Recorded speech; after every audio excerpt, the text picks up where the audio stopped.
തദ്ദേശ തെരഞ്ഞെടുപ്പ് കഴിഞ്ഞപ്പോൾ തൊട്ട് ഈ കോൺഗ്രസ്സുകാർ സ്ഥാനാർത്ഥികളെ പ്രഖ്യാപിക്കുക എന്ന് വെച്ചാൽ നിയമസഭാ തെരഞ്ഞെടുപ്പിന് വേണ്ടി എന്താ പറയുക ഓരോ സ്ഥാനാർത്ഥികൾ ഇന്നയാളെന്ന് പറഞ്ഞിട്ട് അന്ന് തൊട്ട് എനിക്ക് തോന്നുന്നു വാർത്തകളൊക്കെ വരുന്നുണ്ട്. ഇപ്പോൾ കഴിഞ്ഞ ദിവസം ഡിക്ലറേഷൻ വന്നു തെരഞ്ഞെടുപ്പ് വന്നിട്ട് അത് കുറച്ച് കഴിഞ്ഞപ്പോൾ തന്നെ CPM-ൻ്റെ CPI-യുടെ സ്ഥാനാർത്ഥി പട്ടികയൊക്കെ പുറത്തു വന്നു. കോൺഗ്രസിന്റെ സ്ഥാനാർത്ഥി പട്ടിക ഇപ്പോഴും എങ്ങും എത്തിയിട്ടില്ല, എങ്ങോട്ടും എത്തുന്നുമില്ല, ഒരു കാര്യത്തിനും തീരുമാനമാവുന്നില്ല. ഇപ്പോഴും അടിയും ബഹളവും. കനകോലും അന്ന് പറഞ്ഞു എല്ലാരും ഐക്യത്തിലാണ് പൊക്കോണ്ടിരിക്കുക, ഐക്യത്തിൽ പോണം, തമ്മിത്തല്ല് ഉണ്ടാവരുത് എന്ന് പറഞ്ഞ അന്ന് മുതലാണെന്ന് തോന്നുന്നു. എനിക്ക് തോന്നുന്നു കൂടുതൽ തമ്മിൽത്തല്ല് കോൺഗ്രസിനകത്ത് കാണുന്നത്. അപ്പൊ ഈ തമ്മിൽത്തല്ല് മാത്രമേ ഇപ്പൊ കാണുന്നുള്ളൂ. സ്ഥാനാർത്ഥികളെ ഇപ്പം നിശ്ചയിച്ചിട്ടുള്ള സ്ഥാനാർത്ഥികളെ നോക്കിയാൽ തന്നെ നമുക്ക് ഒന്നും പിടികിട്ടത്തില്ല, എന്താവും അവസ്ഥയെന്ന് പോലും പിടികിട്ടാത്തൊരവസ്ഥയുണ്ട്. അതിന്റെ കൂടെ ഇപ്പോഴും എങ്ങും എത്തിയിട്ടില്ല. ഇത് ഇവരുടെ ഈ പറയുന്ന തെരഞ്ഞെടുപ്പിൽ ഇവരെ ഇതെങ്ങനെ ബാധിക്കും? ഇപ്പൊ നമ്മള് കാണേണ്ട ഒരു കാര്യം, ഈ തദ്ദേശ തെരഞ്ഞെടുപ്പ് കഴിഞ്ഞു. ഇപ്പം സൂചിപ്പിച്ച പോലെ തന്നെ തദ്ദേശ തെരഞ്ഞെടുപ്പ് കഴിയുന്നു. നമ്മൾ മനസ്സിലാക്കേണ്ട ഒരു കാര്യം, 21 MLA-മാര് നിലവിൽ അവർക്കുണ്ട്. അതായത് ഈ 21 MLA-മാർക്ക് അപ്പുറത്തേക്ക് ബാക്കി ഒരു 70-74 MLA-മാർക്കുള്ള സീറ്റിന് വേണ്ട ആൾക്കാരെയാണ് ശരിക്കും കണ്ടെത്തേണ്ടത്. 70-ലധികം ആൾക്കാരെ കണ്ടെത്തണം.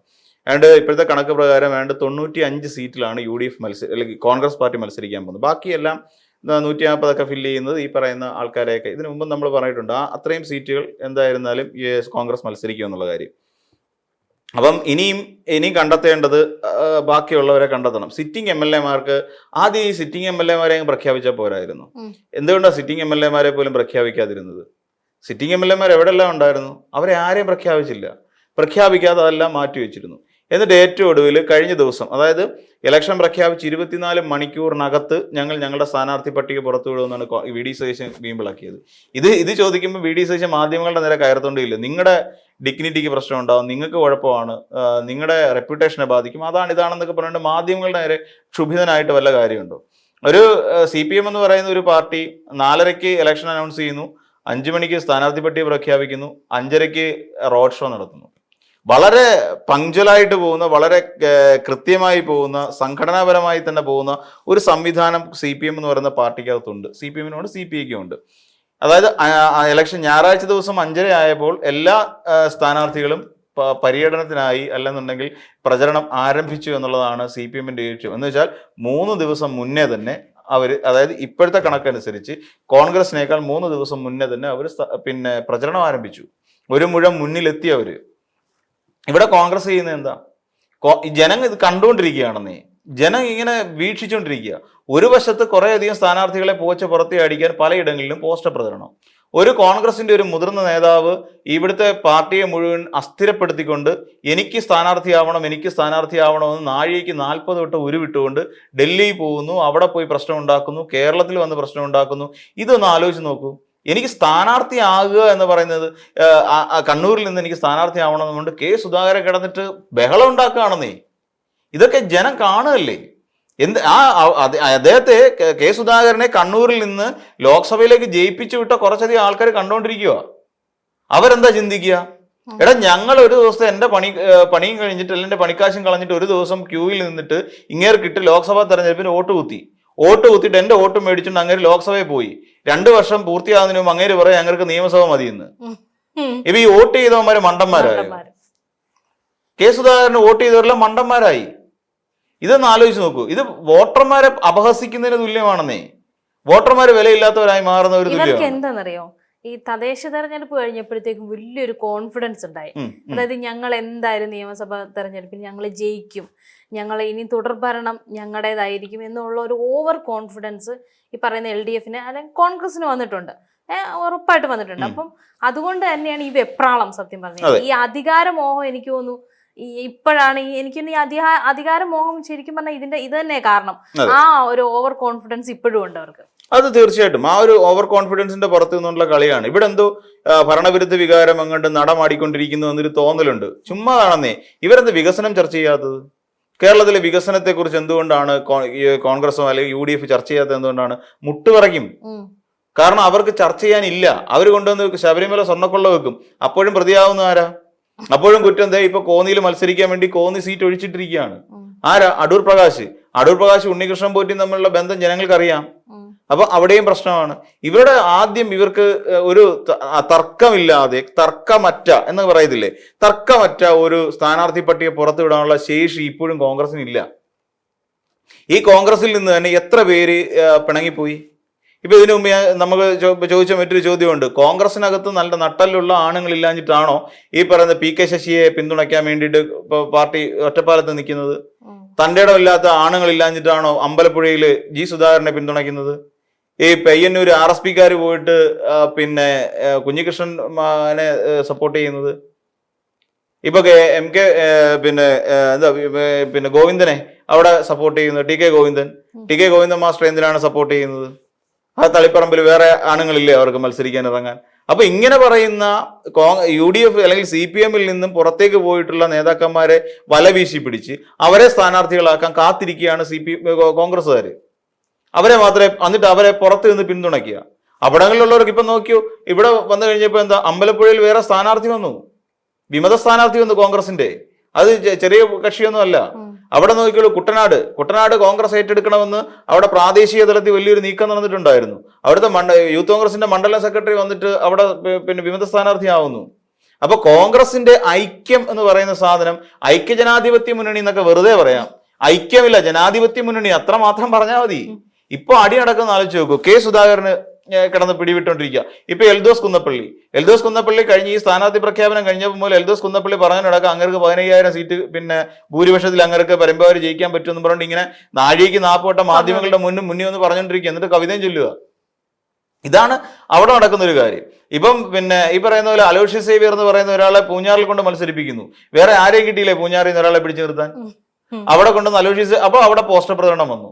ആറന്മുളയിൽ അബിൻ വർക്കിയെ കൊണ്ട് മത്സരിപ്പിക്കുന്നു. അവിടെ വേറെ ആരെയും കിട്ടിയില്ല മത്സരിപ്പിക്കാൻ. ഇവിടെ ചിറയൻകീഴ് കൊണ്ടുവന്നിട്ട് രമ്യ ഹരിദാസിനെ മത്സരിപ്പിക്കുന്നു. അവിടെ രമ്യ ഹരിദാസിന് പകരം അവിടെ നിന്നുള്ള ഒരു പ്രാദേശിക നേതാവിനെ എന്തുകൊണ്ട് മത്സരിപ്പിക്കാൻ പറ്റുന്നില്ല? അവിടെയും വിവാദം ഉണ്ടാവുകയല്ലേ. അപ്പൊ ഈ സ്ഥാനാർത്ഥി നിർണയം നമ്മൾ ഏതൊക്കെ എടുത്ത് നോക്കിക്കോളൂ, അവിടെ എല്ലാം അടി വീണിട്ടുണ്ട്. ഇപ്പൊ തന്നെ ഈ മുഹമ്മദ് ഷിയാസും ദീപ്തി മേരി വർഗീസും ഇവർ രണ്ടുപേരിൽ ആര് സ്ഥാനാർത്ഥിയാവണം എന്നുള്ള കാര്യത്തിൽ ഇതുവരെ തീരുമാനമായിട്ടില്ലെന്നേ. ദീപ്തി മേരി വർഗീസിന് വേണ്ടിയിട്ട് പിന്നെ KC വേണുഗോപാൽ പടം വലിച്ചുകൊണ്ടിരിക്കുന്നു, മുഹമ്മദ് ഷിയാസിന് വേണ്ടി സതീശൻ പടം വലിച്ചു. ഇപ്പൊ ഇവര് തമ്മിൽ അടി നടന്നുകൊണ്ടിരിക്കുന്നത്. അതായത് ഈ പിന്നെ നമ്മുടെ VD സതീശനും പിന്നെ KC വേണുഗോപാലും തമ്മിൽ അടി നടന്നുകൊണ്ടിരിക്കുക. അവർ തമ്മിൽ കമ്മിറ്റിക്കകത്ത് നിന്ന് സതീശൻ ഇറങ്ങിപ്പോയി, എന്നിട്ട് കുറച്ചു നേരം കഴിഞ്ഞിട്ട് പിന്നെ കയറി ചെല്ലുന്നത്. അപ്പൊ ഇവര് തമ്മിൽ ഇതുവരെ ഐക്യം ഉണ്ടാക്കിയിട്ടില്ല. കോൺഗ്രസിലെ നേതാക്കന്മാർ തമ്മിൽ പോലും ഐക്യമില്ല. അപ്പൊ പിന്നെ എങ്ങനെയാണ് ഇവർക്ക്, അതായത് ഒരു തർക്കമില്ലാത്ത രീതിയിൽ ഒരു സ്ഥാനാർത്ഥി പട്ടിക പോലും പുറത്തുവിടാൻ കഴിയാത്ത ഇവര് ജയിക്കുന്ന അവസ്ഥ നമ്മളൊന്ന് ആലോചിച്ച് നോക്കും.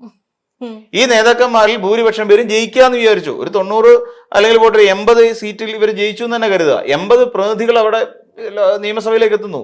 ഈ 80 പേരിൽ നിന്ന് 13 പേരെ മന്ത്രിയാക്കണം. ഈ മന്ത്രിയാവുന്നതിന് വേണ്ടിയിട്ട് തന്നെ ചിലപ്പോൾ സത്യപ്രതിജ്ഞ വീണ്ടും നീട്ടിവെക്കും. ഇല്ലേ ഗവർണർ ഇത് പിരിച്ചു വിട്ടിട്ട് വീണ്ടും ഇപ്പൊ ഇലക്ഷൻ കമ്മീഷൻ ഇടപെട്ട് വീണ്ടും ഇവിടെ തെരഞ്ഞെടുപ്പ് നടത്തേണ്ടി വരും. കാരണം അത് അടി തീരത്തില്ല. ഇനി മന്ത്രിമാരെ മുഖ്യമന്ത്രി ആരാവണം എന്നുള്ള കാര്യത്തിൽ പോലും ഇപ്പൊ അടി വീഴും. ഇപ്പൊ എങ്ങനെയെങ്കിലും ഇവർ രണ്ടുപേരോട് വിചാരിക്കുന്ന ഈ എന്തുകൊണ്ടാണ് ഈ MP-മാരെ മത്സരിപ്പിക്കേണ്ടെന്ന് തീരുമാനം വന്നെന്ന് എന്തെങ്കിലും കാര്യത്തിൽ പിടികിട്ടിയായിരുന്നു? എന്നാൽ അതിന്റെ കാരണമുണ്ട്.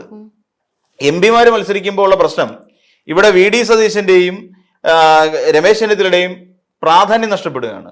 MP-മാര് മത്സരിക്കണം എന്ന് പറയുന്ന ഒരു ഇളവുണ്ടായി കഴിയുമ്പോൾ MP-മാർക്ക് മത്സരിക്കാം. KC വേണുഗോപാൽ ഉറപ്പായിട്ട് മത്സരിക്കും. KC വേണുഗോപാൽ ഉറപ്പായും അതോടൊപ്പം തന്നെ K സുധാകരൻ മത്സരിക്കും. ഇവർ രണ്ടുപേരും സഭയിലേക്ക് എത്തുന്നത് മുഖ്യമന്ത്രി ആകണമെന്ന് പറഞ്ഞിട്ട് തന്നെയാ.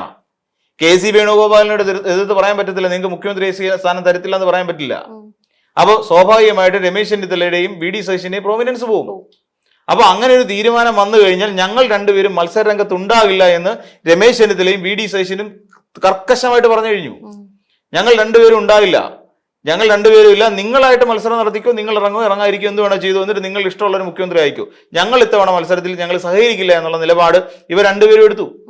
ഈ നിലപാടിനെ തുടർന്നിട്ടാണ് MP-മാർ മത്സരിക്കേണ്ട എന്ന തീരുമാനം വന്നത്. എന്നിട്ടും ഇത് അറിയാമായിരുന്നിട്ടും K സുധാകരൻ പിന്നെ എന്തിനാണ് ഈ ഞാണ്ട് കെട്ടി കിടക്കുന്നത് മനസ്സിലാവാത്തത്? K സുധാകരനെ കൊണ്ട് ഇവിടെ എന്ത് കാര്യം ചെയ്തെടുക്കാൻ വേണ്ടിയിട്ടാണ്? ഇവിടെ എന്തെങ്കിലും സഭയിൽ വന്നിട്ട് എന്തെങ്കിലും പ്രയോജനം ഉണ്ടോ K സുധാകരൻ ഇനി വരുന്നതുകൊണ്ട്? ഒരു പ്രയോജനവും ഇല്ല. ഇത് പൊതുജനം കണ്ടോണ്ടിരിക്കുന്ന കാര്യമാണെന്ന് എന്തുകൊണ്ടാണ് ഈ നേതാക്കന്മാർക്ക് മനസ്സിലാവാത്തത്?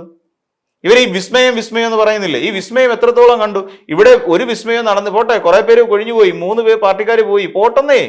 ഇവിടെ സ്ഥാനാർത്ഥി പട്ടിക ഇറക്കി അവർ പ്രചരണം ആരംഭിച്ചു കഴിഞ്ഞു. പിന്നെ ആർക്കെന്ത് പ്രശ്നം എന്ന് വെച്ചാൽ അച്ചടക്കത്തോടുകൂടി വളരെ കൃത്യതയോടുകൂടി കരുക്കൾ നീക്കിയ ഒരു പാർട്ടിയായി CPM-നെ ഇപ്പൊ ജനം അടയാളപ്പെടുത്തുകയാണ് വളരെ കൃത്യമായിട്ട്.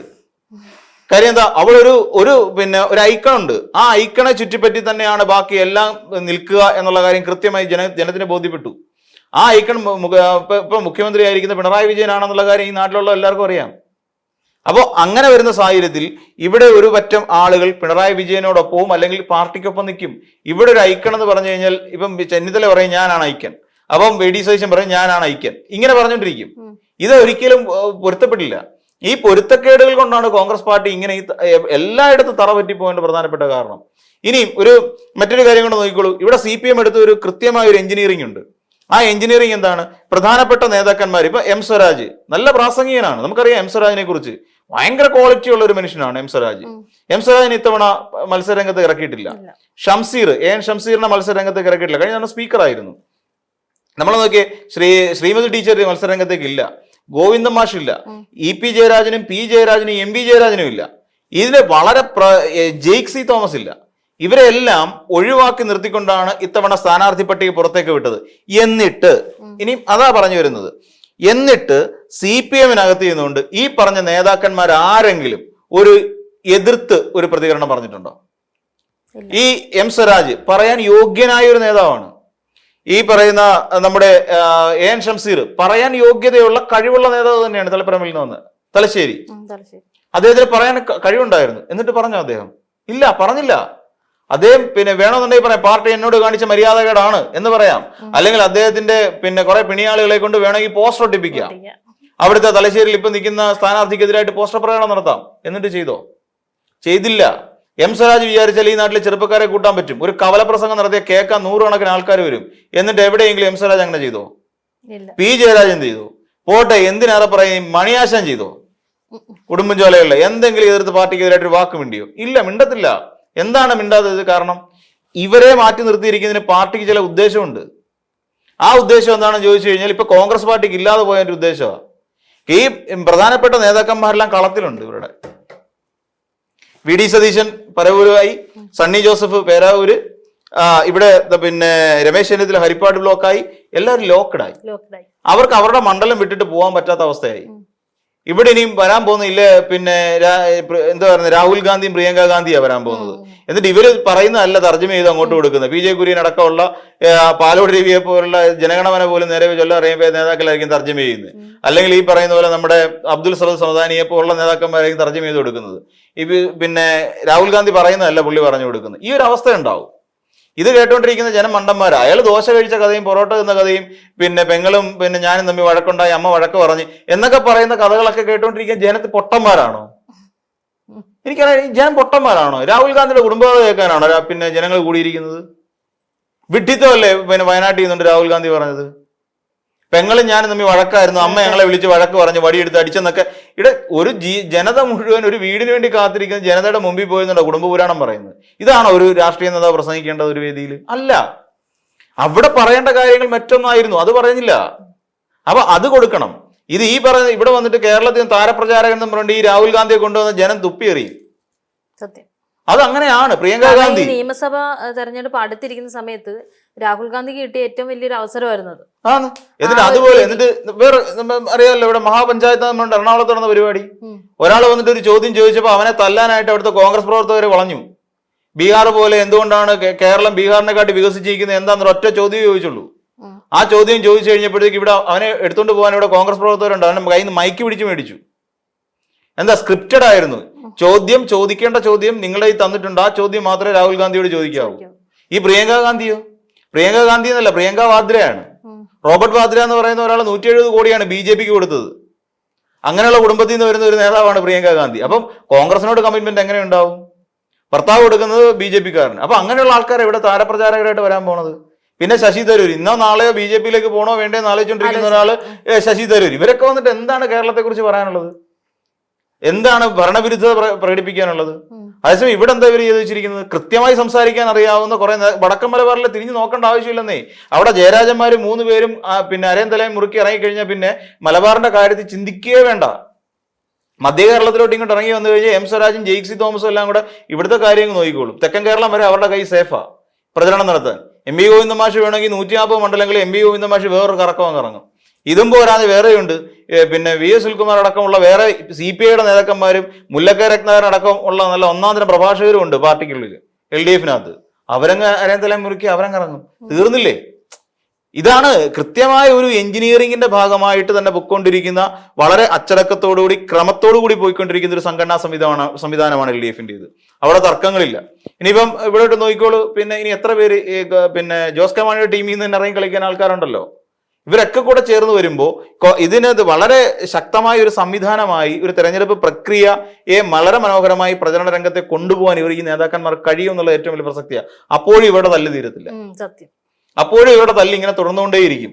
ഇവിടെ പിന്നെ വേദിയിൽ എല്ലാവരും കൂടെ കൂട്ടിയിരുത്തിക്കൊണ്ട് ഏറ്റവും അവസാനം ചെന്നിത്തലയും KC വേണുഗോപാലും ഈ പറയുന്ന എല്ലാവരും കൂടെ നിരന്നിരിക്കുന്ന സമയത്ത് ചെന്നിത്തല വന്ന് സൈഡിൽ കൂടെ ഒരു കുത്ത് KCക്ക് ഇട്ട് കുത്തും, KC സൈഡിൽ കൂടെ ഒരു കുത്ത് VD സതീശനെ കുത്തും, ഇവരെല്ലാവരും കൂടെ ചേർന്ന് ഒരു കുത്ത് K സുധാകരനെ കുത്തും. ഇതാണ് സംഭവിക്കാൻ പോകുന്ന കാര്യം. ഇത് ജനം കണ്ടുകൊണ്ടിരിക്കണം.